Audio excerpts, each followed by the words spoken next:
10.000 pugnali, 50 katane, 3 taser, 600 tirapugni, 200 manganelli telescopici, tutti pronti per essere venduti in modo illegale.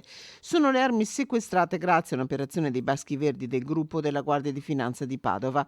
Tutto è nato dalla perquisizione di un veicolo commerciale parcheggiato nella zona industriale della città, dove una donna era intenta a sistemare alcune confezioni.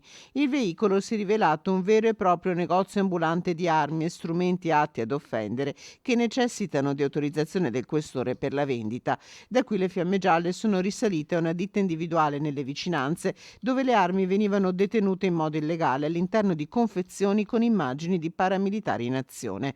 Del materiale presente non vi era alcuna documentazione contabile e fiscale, per questo il titolare della ditta è stato denunciato per detenzione e vendita non autorizzata di armi e ricettazione.